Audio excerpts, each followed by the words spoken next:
Peggy 18.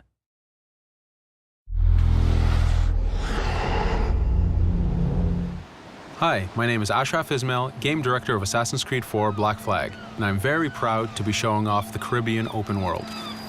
Here, we're going to start with Edward. After completing a few missions, he's met up with the assassins, but he's not yet bought into the creed, so he still has this selfish need for fame and fortune. Edward is one of the most unique characters we've created for the Assassin's Creed universe. He is a man who is still trying to figure out who he is in life and what he wants to get out of it. At this point in the story, he still wants that fame, so one way to get it is to complete these assassination contracts. This is a way to make money and to gain a bit of notoriety. So here we go. We have 2 targets to take out, 2 Templar brothers. So we're going to accept the contract, and the world map is going to show us where this contract takes place. So we see here that the contract is actually very close to us. It starts in the village we're in, but as we zoom out, we want to show you the world that we have. Many locations, over 50 locations, centered by Cuba, the Bahamas, and Florida up north. This is a massive world. There's a lot to find and do in this Caribbean Sea. But now we'll get back to the Fisherman Village and go after our targets. The Fisherman Village, it's one type of location in this world. It's really here as a convenience to the player. This is where you can start missions, where you can shop to upgrade Edward and the Jackdaw itself. It's really about the mood and the ambiance of the Caribbean Sea. In the distance, we have a tavern that we're approaching. Taverns are places where you can hire crew, play mini games, drink if you wish. But for now, we're going to focus on the targets and take them out.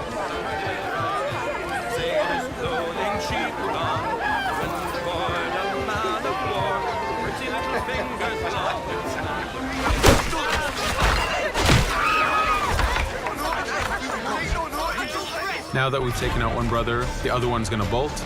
Just like classic ACs, we can chase him down and take him out that way, but there's many ways to complete this contract. We can use the new free aim system to shoot him this way, to eliminate him that way. We can jump onto the ship and take him out with his crew, but instead we're going to let him escape into the sea and follow him with the Jackdaw. This is your ship. This is the second main character of the game. You're going to have to customize and upgrade the ship as you go on this journey with Edward.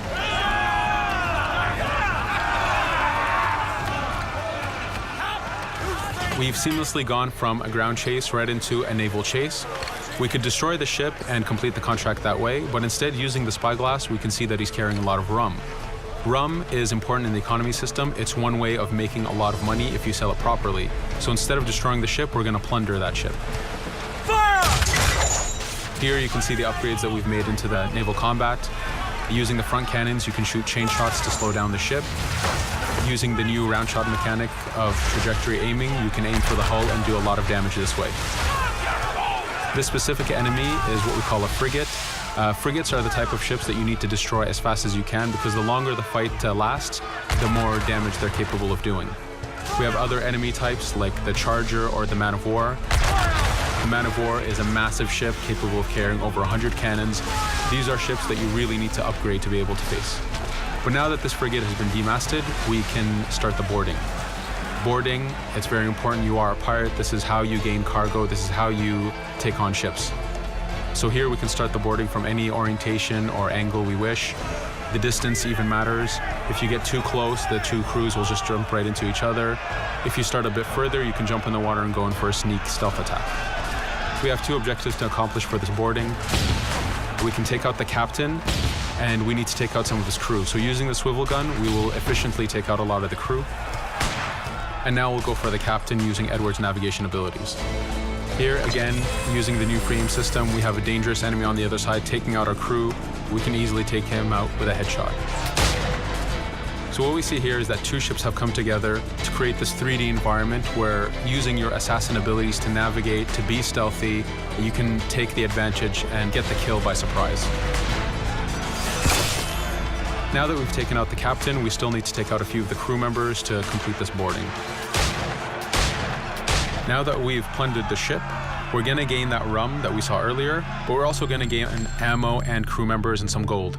With every boarding, there's 3 options that you can do with that ship. You can gain crew members, you can send the ship to your fleet if you wish, or you can salvage a ship to repair the Jackdaw if you took too much damage in the fight. In this case, since we did well, we're going to send the ship to our fleet. Now that we're back in the Caribbean Sea, we needed to make sure that every minute something is being advertised to the player, something new for the player to do. In this case, we have this uncharted location. These are what we call playas. We have over 75 of these in the Caribbean world. Every playa has something very important for the player to find, something that will help in upgrading Edward or the Jackdaw. So it's in your advantage to explore these locations.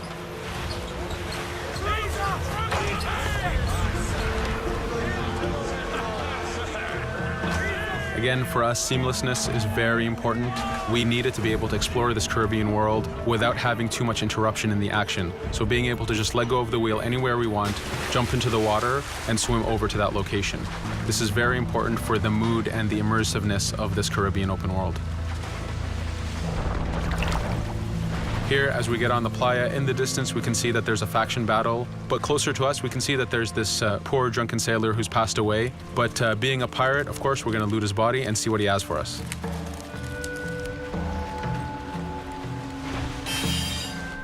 So we found a treasure map. This treasure map is asking us to go to an island called Misteriosa. Every time you find one of these, you know that you're going to find a treasure that is linked to the progression of the Jackdaw or Edward, so they are very valuable. Here we're going to take a look at that faction battle. We have a British ship facing off against a Spanish ship. We could jump in and take advantage of this opportunity, allowing each ship to weaken the other and for us to plunder both. But now we're going to make our way back to the Jackdaw.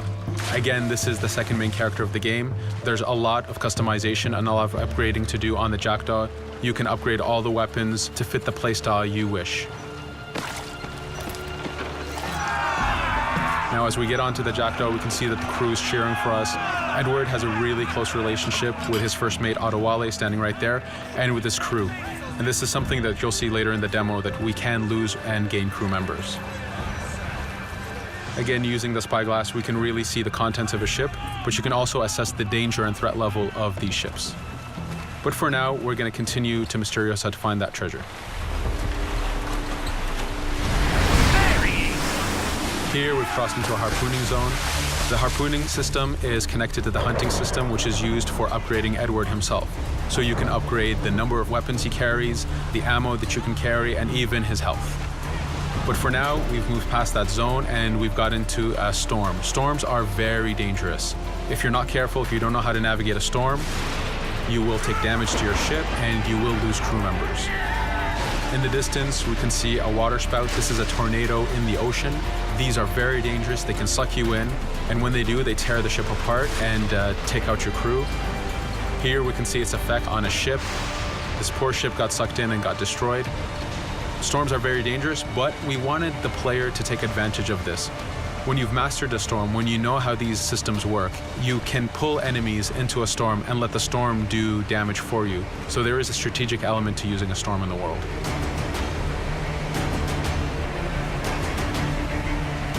Here we can see that the storm is dying down a bit, but there's still this torrential downpour. It was very important for us to get the real mood of and atmosphere of the Caribbean in the weather cycles and in the daytime cycles.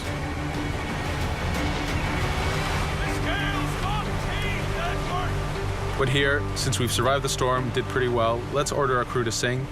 Sea shanties are a part of this game. It's a collectible that you can find in the world. So the more you find, the bigger playlist you have for your crew. But for now, we've made it to Misteriosa. So again, we're going to seamlessly get off our ship and explore this location. Misteriosa is a Mayan ruin. Mayan ruins are heavy with stealth and navigation capacities. There's a lot of treasures and hidden discoveries to be found in these locations.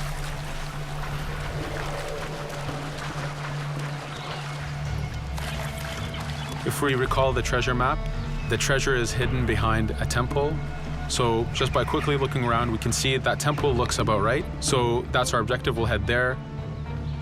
As we go this way, we can see there's a lot of guards on the beach. We could go in and fight them if we wish to, but to show off that this is a mini open world, we're going to try to find a different route to get to our objective. Here, we've seen a guard. We don't want to alert him, and we don't want to alert the guards on the beach, so we're going to use our stealth ability to take him out silently.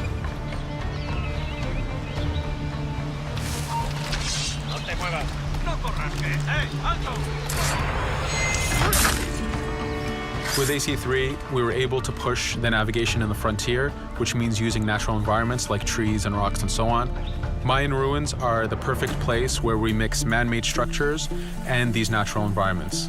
So you really get to feel how far the navigation abilities of the assassin have come since the original game.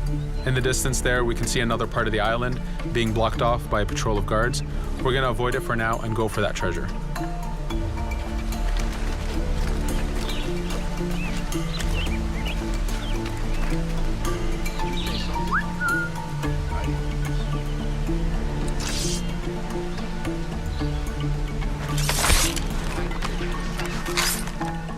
It's important for us to be able to give the players new tools, specifically for stealth. In this case, we have the blowpipe.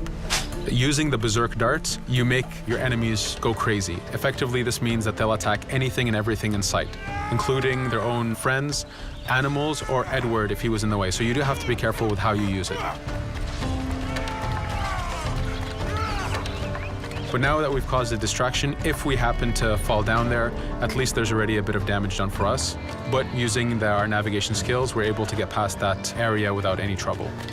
There in the distance, you can see the jackdaw placed exactly where you left it when you got onto this location. It's really important for us to show the beauty of this Caribbean world.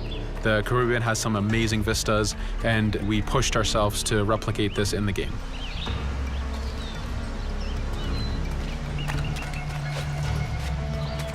As we continue forward, we can see in the distance there's a couple prisoners that are taken hostage. This is a scenario that you need to use stealth. If you're detected by those guards, they will kill the hostages. So in this case, it's to your advantage to use the environment to figure out how you can take out those guards without being detected. In this case, it's 2 guards, so it's not too hard. There are other scenarios where you have more guards and you have to figure out how you can take all of them out at the same time.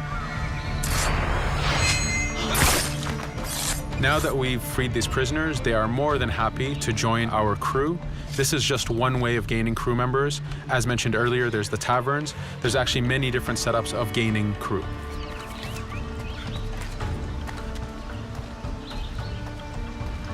Here, we're going to go back to the treasure map. We can see that the treasure is actually behind the temple near a fountain. So if we just look around, we can see that it's around here.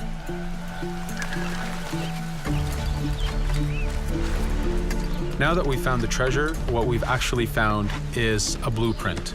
Blueprints are incredibly valuable for the upgrading of the jackdaw. This is how you can upgrade the biggest and most devastating upgrades of the ship.